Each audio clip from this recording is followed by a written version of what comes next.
Bismillahirrahmanirrahim. Assalamu alaikum students. My name is Abdurrahman and I am your biology teacher. आज के इस lecture में हम दो शॉर्ट टॉपिक्स हैं आपकी बुक के साइटोस्केलेटन और सेंट्रियोल्स, दोनों चूँकि एसोसिएटेड हैं तो इनको मिला के पढ़ते हैं अभी। और डिटेल्स के लिए let's go to the white board.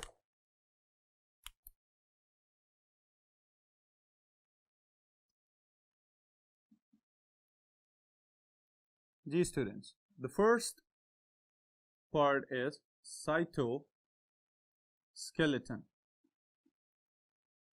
Cytoskeleton, जैसे कि मैं हमेशा कहता होता हूं, अगर लफ्ज पे फोकस कर लिया जाए तो यहीं से समझ आना स्टार्ट हो जाती है। ऑलराइट, अब देखें, cyto from the cell, skeleton ढांचा। सेल का जो छोटे छोटे सेल्स हैं, एनिमल सेल्स और प्लांट सेल्स, इन सब के अंदर कोई ना कोई सपोर्टिव स्ट्रक्चर मौजूद है जिसको हम कह सकते हैं कि इट इज अ फैब्रिक। ये एक ऐसे छोटे छोटे रेशों पे मुश्तमिल साख्त है जो कि सेल की शेप को मेंटेन करता है, इसके अंदर ऑर्गेनल्स को उनकी फिक्स पोजीशंस के ऊपर रखता है, और उसके साथ ही साथ अगर साइटोप्लाज्म को साइक्लोसिस यानी कि स्ट्रीमिंग मूवमेंट प्रोवाइड करनी हो तो उसमें भी मददगार साबित हो सकता है। ऑलराइट, तो साइटोस्केलेटन सेल का ढांचा। अब इस साइटोस्केलेटन के कुछ कंपोनेंट्स हैं। What are the components of cytoskeleton? The first thing is microtubules. Microtubules पे मुश्तमिल होगा.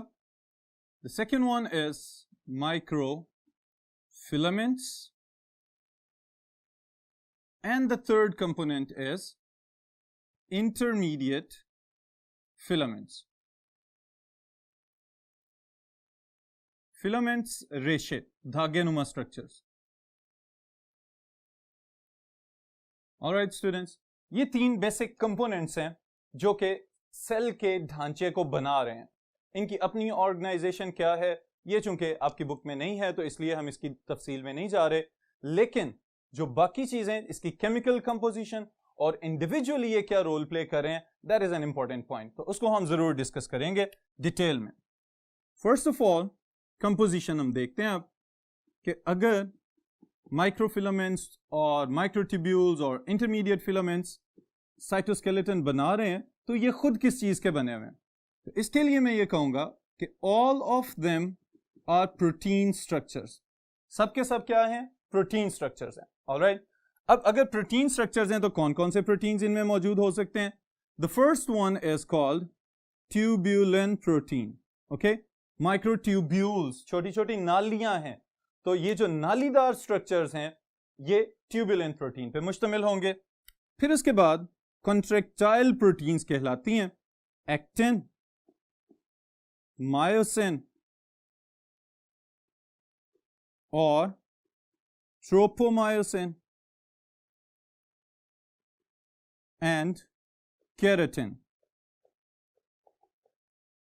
ऑलराइट स्टूडेंट्स, अब एक्टिन, मायोसिन और tropomyosin, these proteins they are also present inside the muscles. ये जो हमारे मसल्स हैं जो हमारी मूवमेंट्स को कंट्रोल कर रहे हैं, ये सब की सब प्रोटीन्स इनके अंदर भी मौजूद हैं। ऑलराइट, केराटिन, इसको हम कहते हैं it is a structural protein.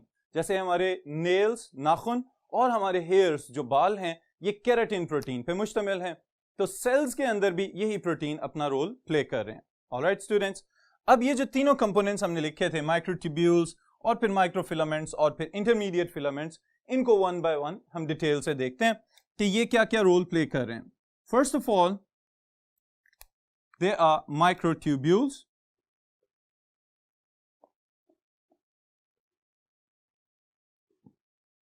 Microtubules size के एतबार से सबसे बड़े कंपोनेंट्स कहलाएंगे। ऑलराइट, और ट्यूब्यूल्स हैं तो इसका मतलब है कि they will be just like the tubes, elongated tubes, लंबी लंबी सी नालियां हैं बुनियादी तौर पे स्ट्रक्चर के लिहाज से, and they are made up of tubulin protein. Secondly, अब जो इंपॉर्टेंट फंक्शन है इनका वो इनके स्ट्रक्चर के ऊपर डिपेंडेंट है। वो क्या है कि हम कहते हैं कि दीज आर सिलेंड्रिकल। आपकी बुक में एक टर्म यूज हुई है स्लेंडर, SLENDER, ऑलराइट। वो इसके स्ट्रक्चर के पॉइंट ऑफ व्यू से इसको एक्सप्लेन करता है और ये बताता है कि these proteins they can be laterally compressed. Okay, बिल्कुल इसी तरह से कि जैसे अगर हम अपनी स्किन को थोड़ा सा खींचें और उसके बाद छोड़ दें तो ये वापस अपनी नॉर्मल कंडीशन में चले जाते हैं। ये जो ट्यूबुलिन प्रोटीन्स हैं ये सेल को ये प्रॉपर्टी प्रोवाइड करते हैं कि सेल के अंदर इतनी फ्लेक्सिबिलिटी आ जाए कि अगर उसको स्क्वीज किया जा रहा है, दबाया जा रहा है, कॉन्ट्रैक्ट किया जा रहा है, तो थोड़ी देर के बाद वो अपनी इलास्टिसिटी की वजह से वापस अपनी असल हालत में आ जाए। So they are made up of tubulin proteins. Secondly, इसके जो फंक्शंस हैं, क्या क्या रोल प्ले कर रहे हैं माइक्रोट्यूब्यूल्स सेल के अंदर। ऑलराइट, तो इसके लिहाज से स्टूडेंट्स कुछ स्ट्रक्चर्स के मैं नाम यहां पे लिखने लगा हूं। They are involved in the formation of cilia. Okay, they are involved in the formation of flagella. They are involved in the formation of basal bodies. और मोस्ट इंपॉर्टेंट चीज जो है इनकी, assembly and disassembly of mitotic apparatus. Alright, अब देखें ये terms मैंने यहां पे लिखी हैं, ये फंक्शंस हैं जो कि माइक्रोट्यूब्यूल्स परफॉर्म कर रहे हैं within the structural organization of the cell. Cilia, number one, these are the structures that are responsible for movement of different living organisms in water. सबसे पहले नंबर पे पेरामीशियम एक माइक्रो ऑर्गेनिज्म है। अगर आपको याद हो, the slipper shaped living organism, जूते की साख्त की तरह का उसका स्ट्रक्चर होता है। उसकी साइड्स पे बहुत सारे हेयर लाइक स्ट्रक्चर्स होते हैं जो कि उसको पानी में मूव करने में हेल्प आउट करते हैं। फिर इसी तरह सेकेंड एग्जाम्पल अगर हम देखें तो within our respiratory system, ये जो हमारे नॉस्ट्रिल से लेके ऑनवर्ड ट्रेकियरी ट्यूब्स तक, ये सरफेस जो है it is covered up by cilia and mucus. ये क्या कर रहे हैं, डस्ट पार्टिकल्स को रोक रहे हैं और हवा की कंडीशनिंग कर रहे हैं ताकि वो लंग्स में एंटर हो सके। फिर second structure that is flagella. बहुत ज्यादा हो तो they are known as flagella, अगर अकेला होगा तो it will be flagellum. Okay, अब फ्लैजेला जो है इनके लिए बेस्ट एग्जांपल हमारे पास बैक्टीरिया। बैक्टीरिया के अंदर लोकोमोशन के लिए, बैक्टीरिया की मूवमेंट्स को कंट्रोल करने के लिए समटाइम्स एक बड़ा सा फ्लैजेलम मौजूद होता है, तो it is also made up of microtubules. The third structure is the basal body. Basal body क्या चीज है, शायद ये टर्म पहली दफा आप लोग सुन रहे हैं, लेकिन ये आप पहले स्टडी कर चुके हुए हैं। ऑलराइट, जहां पे किसी भी बैक्टीरियम के अंदर फ्लैजेलम एम्बेडेड होता है साइटोप्लाज्म के अंदर, that part is known as basal body. Alright, फिर उसके बाद ये जो फोर्थ पॉइंट हमने यहां पे मेंशन किया है students, this is one of the most important function of these microtubules for the survival and reproduction of the cell. इसका क्या मतलब है, नॉर्मली जब भी सेल्स डिवाइड करते हैं, जो सोमेटिक सेल्स हैं, हमारी बॉडी के जो सेल्स हैं, तो they divide by mitosis. Okay, cell 1 से 2 में तकसीम हो जाते हैं। अब इन सेल्स को डिवाइड करने के लिए एक पूरा अपरेटस बना के दिया जाता है, एक पूरा स्ट्रक्चर बना के दिया जाता है।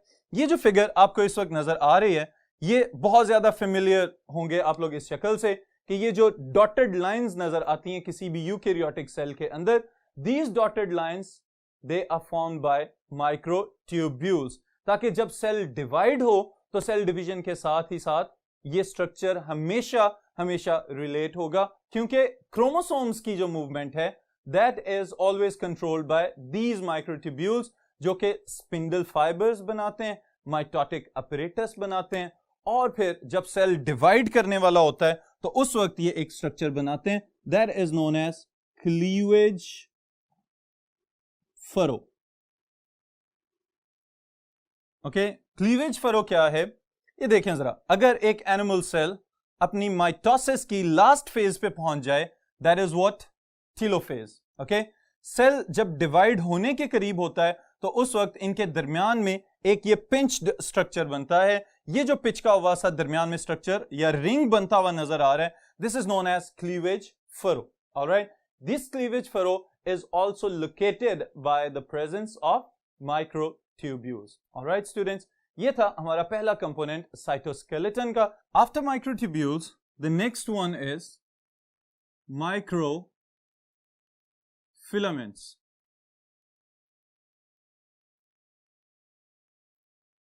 ऑलराइट स्टूडेंट्स, माइक्रोफिलामेंट्स को आप एक और नाम से भी याद रख सकते हैं. That is actin filaments. Actin filaments, due to their ability of contraction and relaxation, ये यहां पे बहुत इंपॉर्टेंट रोल प्ले करते हैं. ओके, कॉन्ट्रैक्शन और रिलैक्सेशन, जैसे हमारे मसल्स के अंदर एक्टिन और मायोसिन मिलके हमारे मसल्स को कॉन्ट्रैक्ट और रिलैक्स करवा रहे होते हैं, बिल्कुल इसी तरह से एक्टिन प्रोटीन्स यहां पे कोई ना कोई कॉन्ट्रैक्टाइल मूवमेंट जो है उसको कंट्रोल करते हैं. और वो किस तरह से पता चलता है? जब हम इनकी प्रेजेंस देखते हैं विद इन द सेल, तो these microfilaments they are linked to plasma membrane on inner surface. Cell के प्लाज्मा मेम्ब्रेन जो कि आउटर मोस्ट बाउंड्री है, उसकी अंदर वाली सतह के ऊपर माइक्रोफिलामेंट्स उसके साथ लिंक्ड हैं. Okay, and that part of cytoplasm is known as ectoplasm. Very good. अब एक्टोप्लाज्मिक पोर्शन में माइक्रोफिलामेंट्स की मौजूदगी किस चीज को रेगुलेट करती है? स्टूडेंट्स, एक टर्म मैं यहां पे लिख रहा हूं, दैट इज साइक्लोसिस और स्ट्रीमिंग मूवमेंट. साइक्लोसिस और स्ट्रीमिंग मूवमेंट.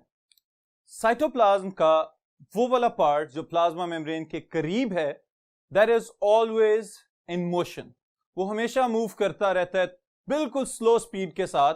वो with in the premises of the plasma membrane circulate करता रहता है. उस मूवमेंट को हम कहते हैं साइक्लोसिस और स्ट्रीमिंग मूवमेंट. अब साइक्लोसिस और स्ट्रीमिंग मूवमेंट की एक और एग्जांपल मैं यहां पे आपको देने लगा हूं. That is amoeboid movement. Amoeboid movement क्या चीज है? यहां पे स्टूडेंट्स अगर आप देखें, ये एक अमेबा हमें with in the aqueous medium move करता हुआ नजर आ रहा है. और अमेबा की मूवमेंट की एक स्पेशलिटी है कि whenever these amoeba they tend to move, जब भी ये मूव करना चाह रहे होते हैं तो they make pseudopodia, finger like projections बनाते हैं. ओके, अब यहां पे microfilaments they help this eukaryotic cell to make pseudopodia. Pseudopodia बनाने में माइक्रोफिलामेंट्स का किरदार है. और जितनी भी प्रोजेक्शंस यानी कि उभार आपको नजर आते हैं अमेबा में, वो सब के सब माइक्रोफिलामेंट्स की मदद से बनाए जाते हैं ताकि वो हरकत भी करता रहे और उसके साथ ही साथ अगर कोई फूड पार्टिकल मिल जाता है तो उसको भी एनगल्फ किया जा सके. Okay students, so this is the function of microfilaments. Next, after the microfilaments हम बात करते हैं intermediate filaments.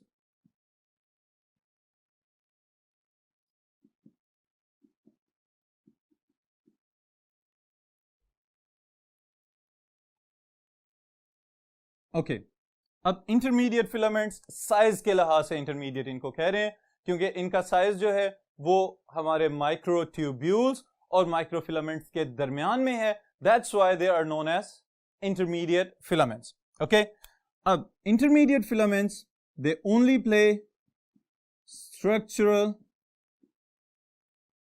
Role in maintaining the shape of the cell.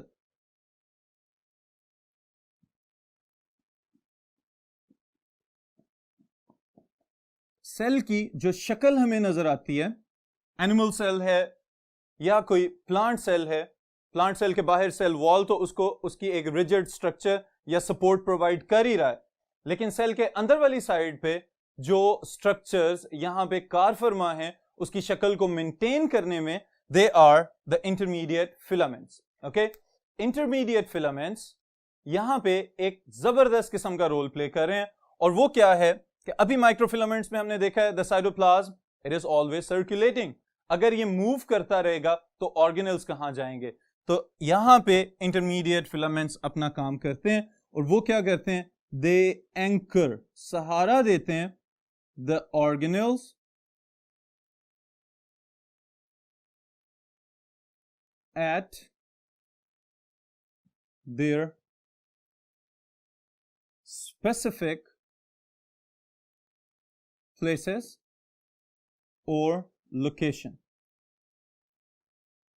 कोई भी ऑर्गेनल अगर साइटोप्लाज्मिक स्ट्रीमिंग के दौरान अपनी जगह पे फिक्स्ड रहता है तो किसकी वजह से रहता है? These are the intermediate filaments. Okay students, अब intermediate filaments जो है normally they are made up of keratin like proteins. Okay, हम अपनी आसानी के लिए याद रख सकते हैं कि they are made up of some proteins that belong to the family of the keratin structural protein. Okay, even के animal cell के मुतालिक हमेशा से हम एक बात कहते हैं कि the nucleus is always present in the center of the cell. तो न्यूक्लियस अगर सेंटर में मौजूद है तो उसको सेंटर में रखना, this is also the function of intermediate filaments.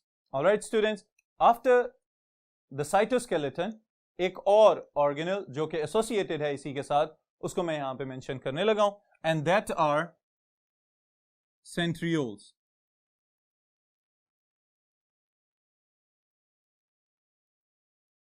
Ji students, centrioles are one of the most important organelles present in animal cells. Okay, अब सबसे पहले नंबर पे चलें, मैं यही बात आपको बताता हूं कि they are present in what type of cells? They can be present in animal cells. They can be found in microorganisms, few of the microorganisms. And they can be observed in lower plants. Lower plants में किन plants को normally put किया जाता है? वो वाले पौधे कि जो non-vascular plants हैं, like bryophytes हैं, mosses वगैरह और funaria etc. Okay? फिर इसके साथ ही साथ एक और objective point मैं आपको यहाँ पे लिखवाने लगा हूँ, इसको आप लोग जरूर नोट कीजिएगा. Centrioles are one of the other non-membranous structures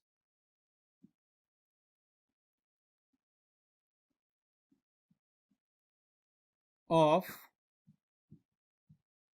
eukaryotic cells.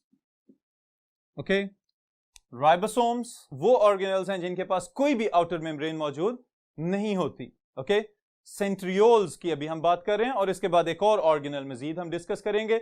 In organelles के ऊपर यूकैरियोटिक सेल्स में होने के बावजूद कोई भी एक्सटर्नल पेरिफेरल मेम्ब्रेन मौजूद नहीं है, तो these are known as non-membrane bounded organelles. Okay, then these centrioles, they are absent in plant cells.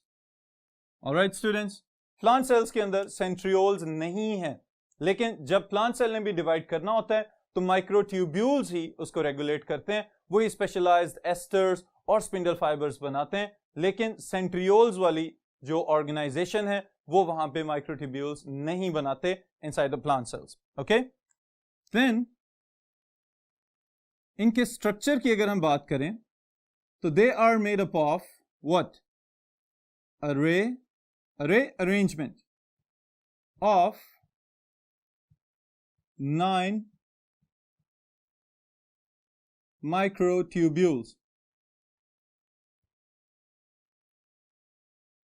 Centrioles make an array of 9 microtubules. Then these microtubules, they are further composed of what? The 9 microtubules or microtubule arrays is further composed of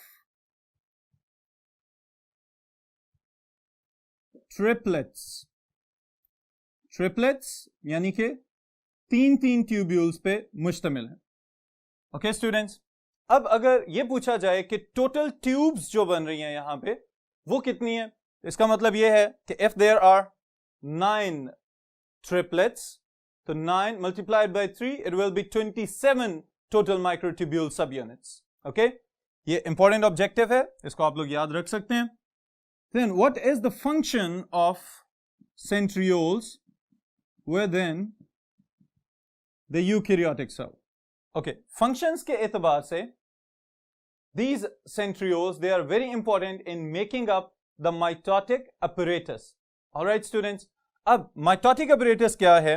अगर आप board के ऊपर देखें तो ये एक cell divide होना चाह रहा है. ओके, जब भी कोई सेल डिवाइड होने लगता है तो इन द बिगिनिंग, ओके, बिल्कुल सेल डिवीजन से पहले सेंट्रियोल्स दे रेप्लिकेट, एक से दो हो जाते हैं. ओके, अब अगर ये पेयर्स में मौजूद हैं, यानी कि जैसे अभी मैंने आपको बताया कि ये 9 माइक्रोट्यूब्यूल्स के दो अलग-अलग से अरेज बनाते हैं, दो अलग-अलग सेट बना के वहां पे मौजूद होते हैं.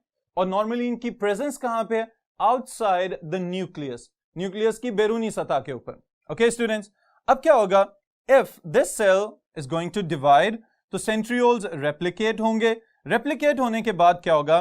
These centrioles they will travel to the opposite poles, अलग-अलग से ट्रेवल करते हुए न्यूक्लियस की ऑपोजिट साइड्स पे जाके सेटल हो जाते हैं और फिर उसके बाद वहां से स्पिंडल फाइबर्स बनाते हैं. वो स्पिंडल फाइबर्स जब न्यूक्लियस डिस्टॉर्ट हो जाएगा, डिसऑर्गेनाइज हो जाएगा, तो क्रोमोसोम्स नजर आना शुरू होते हैं. क्रोमोसोम्स के ऊपर एक सेंटर पे पॉइंट होता है और उसका नाम क्या होता है? Yes, centromere.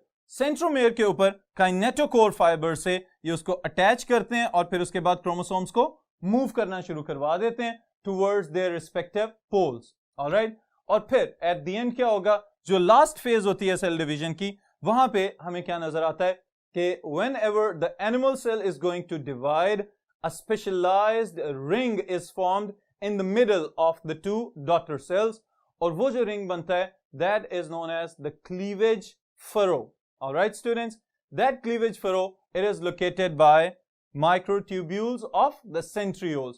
तो centrioles cleavage furrow बनवाते हैं और उसके बाद क्या होता है कि सेल को आहिस्ता आहिस्ता पिंच करते हुए एक दूसरे से सेपरेट कर देते हैं and the cell ultimately divides into two daughter cells. All right, अब आपकी आसानी के लिए ये एक दो पॉइंट्स मैं यहाँ पे मेंशन करने लगा हूं कि अगर शॉर्ट क्वेश्चन में ये वाला सवाल पूछा जाए कि what are the functions of the centrioles, तो आपको पता हो कि आपने कितना लिखना है और क्या लिखना है.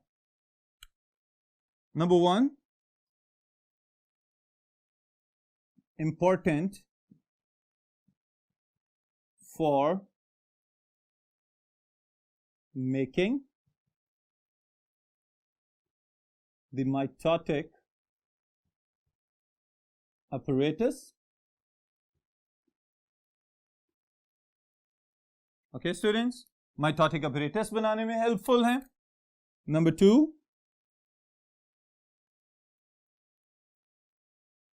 cleavage furrow formation at the time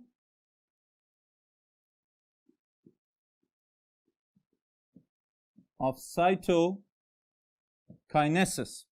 Cytokinesis, cell division, यानी कि जब दो डॉटर सेल्स एक दूसरे से मुकम्मल तौर पे अलहदा हो जाएंगे तो इनको अलहदा करवाने में भी सेंट्रियोल्स अपना इंपॉर्टेंट रोल प्ले कर रहे हैं.